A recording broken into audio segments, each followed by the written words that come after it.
Hello student, WBCS পরীক্ষায় একটি বিশাল বড় আপডেট চলে এসেছে। সেটি হচ্ছে 2025 সাল থেকে যে ডেসক্রিপটিভ প্যাটার্নের যে পরীক্ষার সিদ্ধান্ত নেওয়া হয়েছিল সেটি কিন্তু আর হচ্ছে না। অর্থাৎ একদম পরিষ্কার আজকে নিউজ পেপারগুলোতে বেরিয়ে গেছে।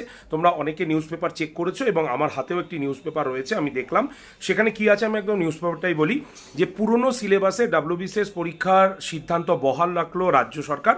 সূত্রের দাবি এবছর থেকে যে আইএস পরীক্ষার আদলে যে পরীক্ষা হওয়ার কথা ছিল সেটি অত্যন্ত কঠিন হয়ে যাচ্ছিল, তাই সিদ্ধান্ত নিয়েছে নবান্ন থেকে যে পুরনো সিলেবাস অনুসারেই কিন্তু পরীক্ষা হবে।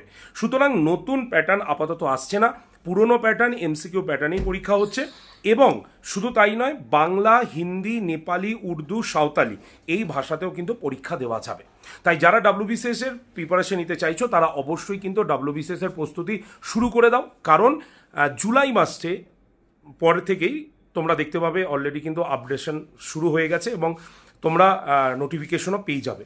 সুতরাং এর থেকে আমরা এটা পরিষ্কার বুঝলাম যে পুরনো প্যাটার্নের পরীক্ষা এবং প্রস্তুতি নেওয়া শুরু করে দাও। অবশ্যই চ্যানেলটিকে সাবস্ক্রাইব করে রেখো যাতে নতুন আপডেট খবর তোমাদের কাছে পৌঁছে যেতে পারে। ধন্যবাদ প্রত্যেককে, থ্যাংক ইউ।